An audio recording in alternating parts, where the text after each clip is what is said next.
thank you very much to the representatives of the different countries, the ministries of health, national authorities, for having responded to this call from the Latin American Association of Palliative Care and the support of the FEDLAT and the AAHPC. I'm not the chairwoman. I'm the executive director. I execute those orders which come from the board.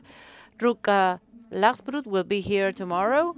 And thank you very much to Grunenthal Foundation for their support in the process of making this meeting possible, which, thanks to all the call for and the good answers we have, we are able to be here. This is more than an initial meeting. We hope that we will have national policies for pain, alleviation, and access to palliative care. My talk today, we have thought it for Dr. Julio Frenk. Those of you who know Julio, he's one of the global leaders in public healthcare and healthcare systems. I won't even try to look like Julio. It would have been much better to have Julio here, but I will try to summarize the talk that he presented when we launched the Lancet report at the University of Miami, which was led by Dr. Nora.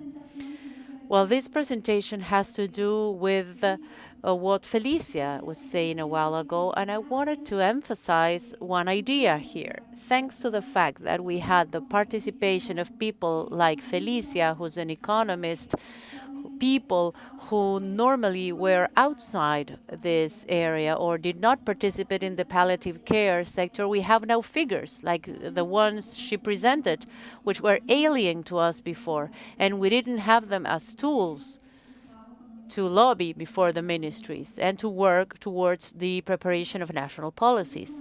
So, as I told you a while ago, this is based on the report and recommendations of the Lancet Commission, and you can download it from here. It is also available at the website of Lancet if you would like to. We have some key questions here. When we speak about a healthcare system, what is a healthcare system? What are their components? Which should be the functions of a system, and how will this be reinforced in palliative care terms? How good is a healthcare system, and what are the mainstays of a health policy? This is the content of my talk today. We will start with the first question. What is this system about, and what are the components? All the pertinent elements which aim at improving health. It's a series of relationships among the components of the system: ministries, hospitals, institutions, people, providers, insurance companies.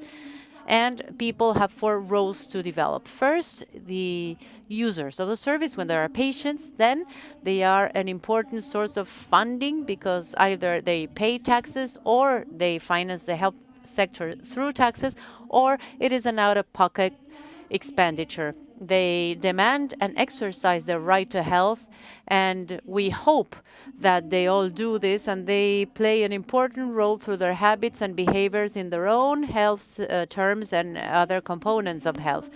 The components of the health systems are all of this, and they all interrelate. It is not vertical, it's very fluid, and the people are at the center of this, but they are components of the system as well.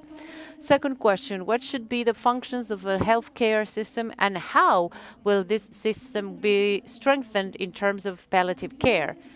The 10 essential functions of public health are those that you can see on the slide. Where the heart is the link to and provide care. Then we have other components which have to be interrelated, coordinated in a fluent manner so that the system will have certain value. Now, talking about the functions.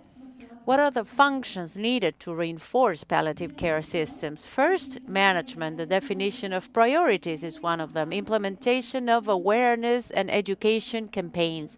This is the main recommendation. They have been developed even more in the Lancet report to incorporate this palliative care in the national policy regarding planning, developing programs, guidelines, and plans, integrating palliative care in the specific programs of certain diseases. There are places where we have national cancer programs or HIV programs, but they do not include palliative care, including the essential medication for palliative care in the national lists. We have carried out studies on the inclusion of controlled opioids and other drugs, but not the whole list of essential documents, and it will be very good to see which one of them are included in your country's lists. Now, regarding the management and regulation, to establish legal and regulatory guidelines for the rational and safe use of opioids and other controlled drugs. They have to be controlled rationally and therefore monitored as well. To design integrated guidelines for the provision of palliative care, including all the service suppliers, not just one of them. So they have to be integrated from the community level to the high specialty level, monitoring and assessment, monitoring interventions and programs using results scales, measuring coverage and measuring results. This is how we always focus on the service provisions, but not on the outcomes. Promoting the participation of the civil society in the evaluation, lobbying or advocacy as it is known, and many of you represent national associations who play a very important role in the provision and development of national policies, because you can be as advisors to the ministries and are always raising the voice of patients and taking their voice to ministerial meetings. The advocacy includes all the actors relevant in the promotion and implementation of the interventions, and we hope we can include patients and caregivers, which is not easy. The second function is the funding, explicitly include interventions on palliative care in healthcare packages and social security. This is very important because if we don't have anyone to pay for this, the patient might not be able to cover this service, and the system won't finance this. The patients won't have access to the system. Then Emilio Herrera will present the progress that they have made in Colombia with regards to the inclusion of palliative care in healthcare packages. Guaranteeing enough funds by way of awarding the main package, which is the essential package on palliative care. So all the countries need to have at least the essential package. Developing schemes to buy medication through the strategic fund of PAHO, for instance. This strategic fund has normally been used for purchasing vaccines at the regional level, and now it has been open to medication and other technologies. And the call we make to the governments is that by way of this fund, they can also request opioids, because there's a high variation between the purchase and acquisition prices in the Price Watch project, which is led by the IAHPC through Dr. Robert Wank, and we found that low-income countries and middle-income countries, they have to pay a very high price for opioids if we compare them to high-income countries. The third function is service, supply, or provision, integrating palliative care at all levels of care and in the disease control programs. Designing guidelines to promote adequate palliative care services, integrate palliative care in the healthcare platforms, especially surgery, establishing reference and counter-reference mechanisms. In Latin America, sometimes we see that there are referrals made when they have been reserved to a third specialized level, but once they are treated for a symptom, those patients cannot be sent back at the community level because there's no one to receive them. Implementing measures for improving quality in the service provision. We will speak about quality more at length. Developing and implementing distribution chains and make sure the opioids will be adequately used. They could be used for non-medical purposes. It's adequate to keep control, and through this control, not impeding access to legitimate use, considering the needs of the patients. We have also talked about two types of crisis. One is a crisis that is suffered in rich countries, wealthy countries, where there's an excess in the use of opioids, and because of the lack of opioids, there's another crisis, which Felicia mentioned during her presentation. Fourth function, resource generation. Human resources is one of these resources. It is very important because these people, when they have been acknowledged as experts, they might then have a role to play as professors at universities, and they can handle high complexity patients at those places where it is required, including palliative care competencies as a mandatory component. It's not optional in the at medical schools, nursing schools, so on and so forth. We are all gonna die, and we hope we can die around our loved ones and not being hospitalized at intensive or intensive care units. All of the patients need to choose where they want to be at the end of their lives and not being hospitalized. Any doctor, psychologist, nurse needs to have the basic knowledge so that the patients will be at home.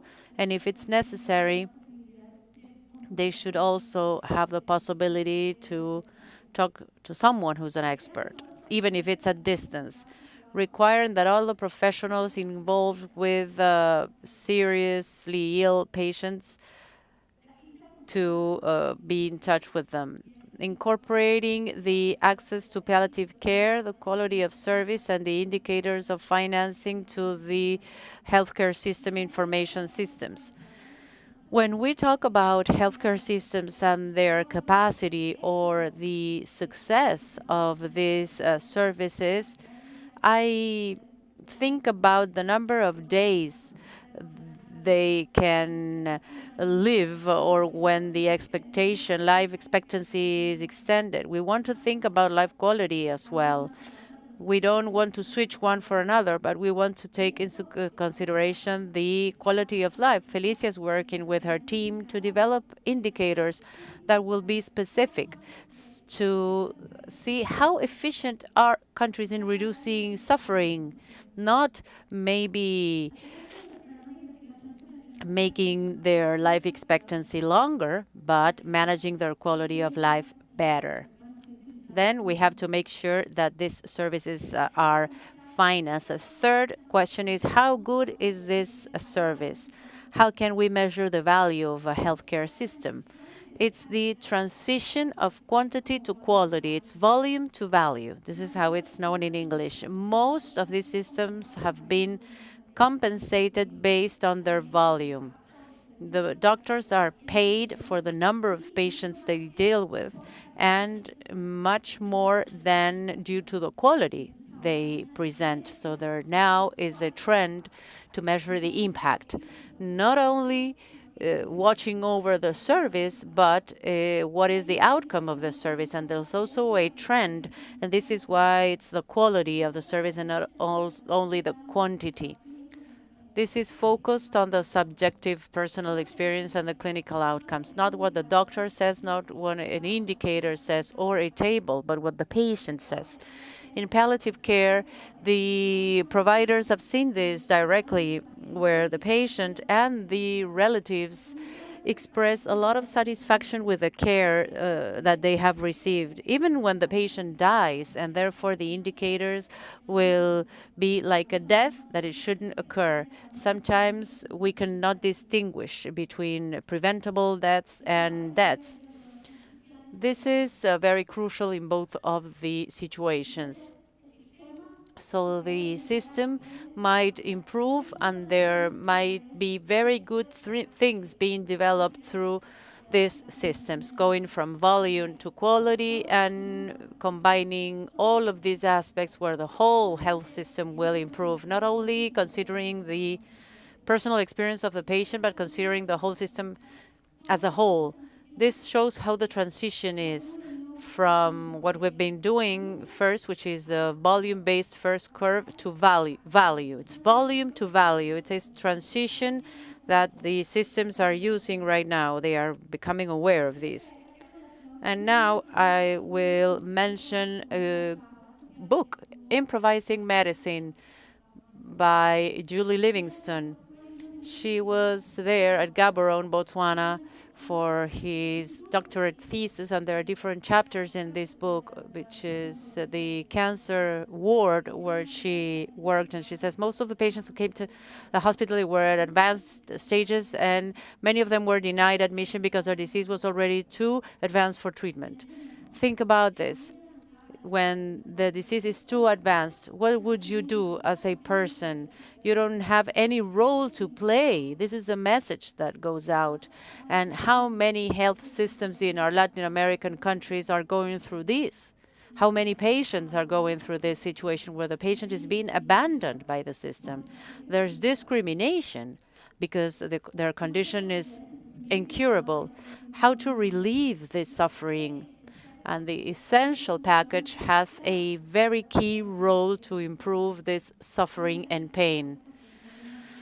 I won't dwell on the package because we don't have time, but this is something that might be handled by the patients, by the caregivers. They should have access to these systems, and there should be dignified treatment to them. The mainstays of the healthcare system are technical aspects, which have to do with the provision of care and the technology that is being used.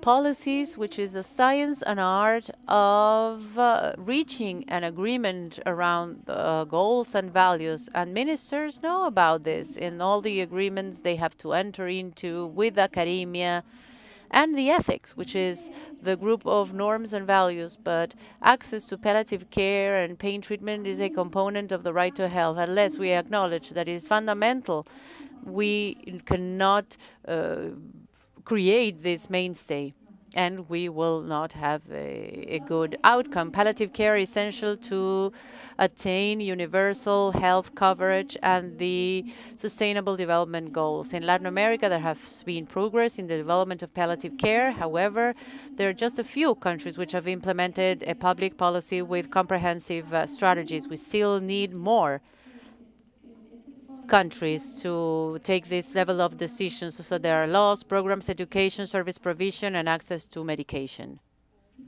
And we can have someone being served at home, providing the care they need. Felicia also talked about the implementation group of the Lancet report, the ICPCN, which is the International Children's Palliative Care Network, the IAHPC and the EAPC, CARI-PALCA, and the ALCP, which is the main protagonist in this encounter. These are some of the representatives of these associations, and thank you very much, Tanya, and our colleagues for being part of this world. Thank you very much.